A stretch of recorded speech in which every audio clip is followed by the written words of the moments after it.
Tēnā koutou, tēnā koutou, tēnā koutou katoa. No mai, harimai, and greetings all. Welcome to today's episode of Parnell Eco Bites, short and sharp topical conversations within the eco space, 8 to 10 questions, one presenter, and released monthly. As the General Manager of the Parnell Business Association, it's a great honour to welcome today's guest from a company that every business and resident in New Zealand identifies with, that being New Zealand Post. For any business conscious of our day-to-day deliveries and the moving of goods, I'm sure this interview will be inspiring. What sets today's guest, Dawn Baggaley, apart is just how long ago she started on this quest. In her words, early days work were hard work, a real slog, feeling like only a few of us could see what the future held and the urgency of action. With more than 20 years' experience and several awards, I'd now like to hand over to Josephine Rudkin-Binks, who's a board member of the Parnell Business Association and our sustainability champion, to interview Dawn. Over to you, Joey. Well, thank you, Cheryl. Kia ora tātou. It really gives me great pleasure to introduce Dawn Baggaley today. I've known Dawn for about 12 or 13 years, and there's so much in her bio that I could have shared. So it was very hard to just cut down and give you an abridged version today. Dawn's Group Sustainability Manager at New Zealand Post, leading a raft of carbonisation reduction strategies.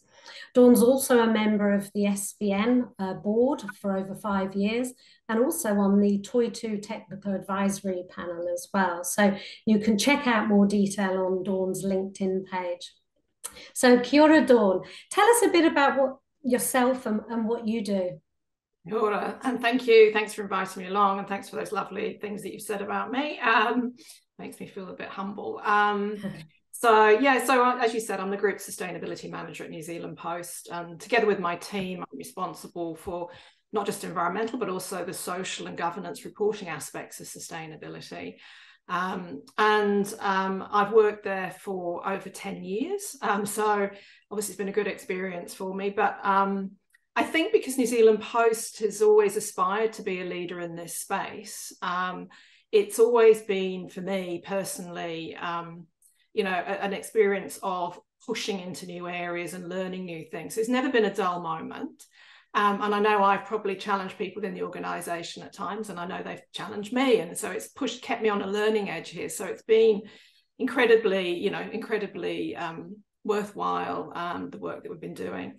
I think it just was mentioned about New Zealand Post. I think we've been around since 1840, and very much, I think as you said in the introduction, fabric of New Zealand.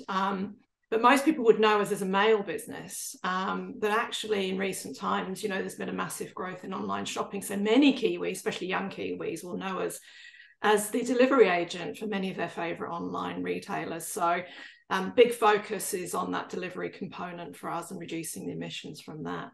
And Joe, you also said I'm a member of the SBN board and the Toy2 advisory panel. So, again, very privileged to be part of that. And I'm also a judge on the SBN Awards. And I just want to call those out because, I find them incredibly motivating and inspiring every year. But it's a great way for businesses to seek recognition for the work they're doing and keep motivated. So I love doing that every year. And I feel very humbled and privileged to be part of that. As so many inspiring people. It's amazing. Yeah. And that's a good call to action for businesses that have a story to share. And Ecotricity won an award last year, so shout out for my employers, yeah. Ecotricity. You've probably had many a night over your sort of 20 years that you've been in the sustainability arena where things have woken you up in the middle of the night and you've thought, oh gosh, but what are some of the things that keep you awake at night? Well, I think it's one big thing, and it is climate change. I mean, it's all encompassing. So I think, that is the main thing. It's the impact that it has, not just on the environment, but on our communities, and in particular, future generations. So that's what keeps me awake at night. I was very saddened when I saw the events, the cyclone and the atmospheric river in Auckland and how that had impacted communities. A lot of, work that people have put into their businesses and their homes, and all of that being destroyed, and all of the land and the animals and that. I think it was very saddening. So that keeps me awake at night and keeps me questioning, am I doing enough? Can I do more? Because I really want to see this change. I want to be part of the solution. Excellent. And I know you've done an awful lot, and I'd love to hear a bit about some of the decarbonisation strategies that you've led.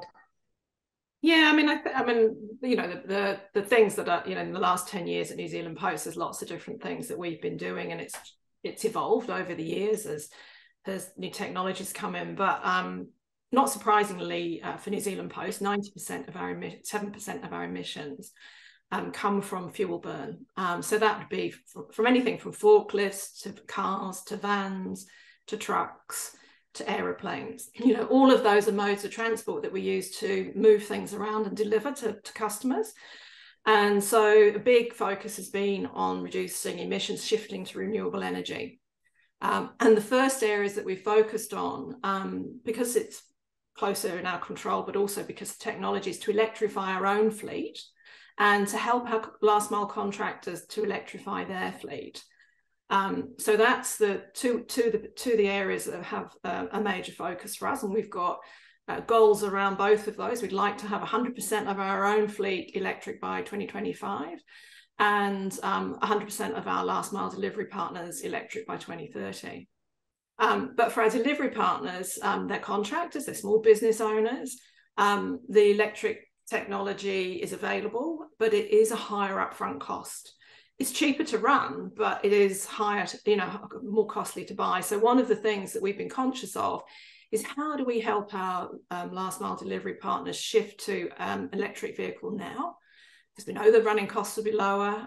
We hear there's other benefits to having them. So a couple of years ago, we formed a partnership with New Zealand Green Investment Finance and also the Carbon Group to solve a few problems. One was to create lower cost finance to make the leases lower, the lease cost to contractors. Buy in bulk. We got a big order of Mercedes e-Vitos. We wouldn't have got that order. We ordered 60. It was the biggest international order they had at the time if we hadn't sort of pulled together our own needs and what we think our contractors need. And then New Zealand Post is also offering for a period of time an EV incentive scheme where we'll give our contractors an incentive to shift to an EV now. So, there's been a lot of work in that. It's quite complicated to begin with, I think. It feels that way, but actually, it's the right thing to do. And we're seeing a good interest right now in the contractors wanting to shift to those electric vans. That's awesome. So you're getting some good take up of those incentives. Yeah. Yes. Yeah. We had a first initial scheme, and I think we had about 12 contractors take up an initial scheme in this newer scheme with the e-Vitos. We're just rolling out roadshows now, and we've got quite a few contractors who are interested in actually shifting. So it'd be great to see them on the road. Really important for our customers too. Our big customers, they're interested in reducing their emissions because we're part of their emissions, and they're very keen to see the electrification of the fleet for the delivery. Incentivizing behavior is always a really good way of getting people to move. And at Ecotricity, they offer $2,000 when you've been with the company a year towards an e-bike or an EV. And there's huge take up of that, as you could imagine. So thinking back over 20 years ago now, sort of how did all this start for you? What was your sort of aha moment? I didn't have a particular aha moment. I think it's always been within me that I want to work for an organization or to do something in my work that adds more than it's just me earning some money. It's about, giving back for me to the communities and to the environment. So I've always wanted to have that combination in my work life and really feel a sense of excitement when I get out of bed, and that I'm earning money, but I'm also doing some good in what I do. So it's always been there in me. And my first career was actually working in social housing in the UK, in London, helping at the time with the housing crisis, coming up with solutions to house people. And when I moved to New Zealand, thankfully at that time, they didn't need my skills. I mean, it might be a different story today, but It didn't. So I moved into completely different, into working. I worked for a bank for a while, and I got into procurement. But it gave me a really good chance to get a sense of what it was like to work on a completely different sector, understand how business operated. And I think it was there that then I put those things together. How could I then work with business to help business be, to be more sustainable, but give back to both the people that work for it, the communities, and the environment? And so this is where I combined the things. And I ended up doing a Masters of Science in Responsibility and Business Practice at Bath University in the early 2000s. And then, as you said at the beginning, I started out and wanted to become a sustainability professional helping business. Wasn't great prospects at the time. I think there would be a handful of roles in New Zealand. But, it was a case of going out and actually convincing businesses they needed me, or they needed someone like me to help them with this journey. And so I've been very fortunate to get roles, and I'm very happy to say and see that there are many, many more sustainability roles in New Zealand businesses now. So that's my journey, and I'm very happy to do what I do, and feel very fortunate. Yeah, oh, that's great. And what do you think holds people back from action? Obviously, you've had to offer a number of incentives, but what do you think holds people back? I think at an organisational level, it's probably just not knowing where to start. It can seem a bit daunting and overwhelming. I think one of the first things to do is to get some good information. Where are your impacts as an organisation? And we've been measuring our carbon footprint for over 10 years. So we've been working with Toitu, and we're a member of the Carbon Reduce programme. So we get our footprint measured, and it's verified. And from that, it gives us the information. And the fact I can tell you that 97% of our emissions are from fuel burn, and I can break that down. It tells me where I can start on the journey to reducing the impact. So I think getting information, understanding what are your impacts, and starting with the biggest ones, or some of the easy wins to start to make progress. I think other things that probably get in the way might be short-term challenges over long-term challenges. Right now, there are some strong economic pressures on business, and so that might deter some from actually investing in these things, which are often longer term. Some things may save money, but other things will need an investment. And I think that if you look at it from a longer term investment or a total cost of ownership perspective, that's important to be able to start to make these changes and build your business for resilience and for the future. I think the other thing that's really important when you do get started is having support from your CEO and the board. I think getting that mandate and that support that, yes, this is important, and this is work that we need to do, gives people permission to get a lot on the journey. Yeah, great. And as you say, if you don't measure it, you can't manage it. So that's a great tip. Does your sector have sustainability goals, the post sector? Yes. We have our own. I suppose there's two ways in which I guess we benchmark and look at what we do. And one would be as part of the International Postal Corporation. So we're a member of that organisation. They have an environmental management and monitoring system, which they've had since 2009, and we've been a member of that since then. It is slightly more European centric, so some things are different, but it's been really valuable to be a member of that and to be able to measure and compare what's happening with other postals, to also share what others are doing. I mean, there's many postal organisations that have got similar challenges to New Zealand Post. I regularly catch up with Australia Post team, and we're like mirror images of what's happening, and we can share. I think the sharing thing is just incredibly important. In New Zealand, I say we would benchmark ourselves with other New Zealand businesses, and so we're members of and founding members of the Climate Leaders Coalition, which is around 100 New Zealand businesses signed up to science-based targets. So we have a science-based target. We were the third New Zealand organisation to get one in the 2018. We first announced we had a science-based target. So we've got a commitment to reduce our emissions by 32% by 2030. And so we've got those interim goals that I mentioned before for our own fleet and our last mile delivery fleet. So those are sort of set, alongside other New Zealand organisations who have similar ambitions.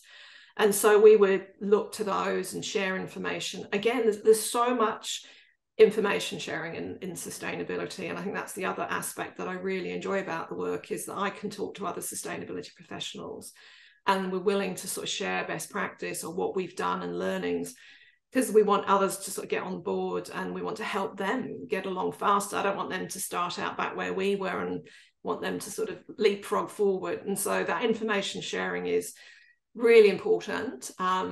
And we've been members of the Sustainable Business Network and members of the Sustainable Business Council for many years, again, to share information, to get knowledge from them, to collaborate. All of these things, just really have supported us to do what we do today. That's great. And collaborating is key, and sharing is key, because you can definitely go faster together than on your own. In terms of, other than New Zealand Post, if there was a company that you felt was really leading in this space, who would that be and why? Yeah, I thought that was quite a hard question. I don't want to pick any of my mates out, or miss any of my mates out. But although I think I would look to the Climate Leaders Coalition and look at members there to say that, there's a lot of members doing a lot of great things. I think some people excel in certain areas more than others, and then they'll lead the way, and then we can share that, and we might lead the way in one area, but not in another. So, those founding members, you've got like Westpac and Z Energy and Spark and Christchurch Airport and IAG and many, many others. And I think, within that group, you'll see them sharing their masterclasses, things that they're doing really well. If it's, it could be the climate risk disclosures, and many other areas. So I think that it's hard to say is anyone. I think there's many big businesses who are transitioning from a high carbon business to a lower carbon. But then you've got new businesses that have come in and they just set up with a sustainability at the core, like an Etique, with the shampoo and the other bars, taking plastic and water out. And I think there's a lot of new companies that are able to start with sustainability right at, the center of what they do. And so that's quite a different journey to what we're on as larger organizations that have been around for a while. Very diplomatic answer, Dawn. Thank you. We've got lots of small businesses that watch these podcasts, and so if there was one piece of advice for a business, what would that be? I think the piece of advice for any business is to get started, because sustainability is mainstream now. It's important to the future resilience and future fit, nature of your business. So doing this and getting going now is better than leaving it until later and then having to make, I guess, a quicker or sharper transition that may have some negative consequences. At least if you start now, you can learn things and understand what may or may not work within your business. And that's certainly what we've done. I mean, I've got the hydrogen truck behind me, which I forgot to mention before, which is one of the things that I'm proud of, is that it's the first commercial hydrogen truck in New Zealand. Now, we don't know if that technology, how that's going to work for New Zealand Post, and I'm not suggesting every business can afford to spend all that money on a big hydrogen truck, but there might be other things you can trial and see how they work and pilot, and then consider how that might or might not fit within your business. So I think, you've just got to get started in whatever way is most meaningful for you and for your customers and for your people. Yeah, thank you. Well, that was awesome, Dawn, and great to hear about some of the initiatives that you've led. And I know that you were finalist Sustainability Superstar at the SBN Awards, and I can see why. So, yeah, thank you so much for your time today. It was very, very insightful. Oh, you're most welcome. Thank you for inviting me on. You're Thanks welcome. a lot.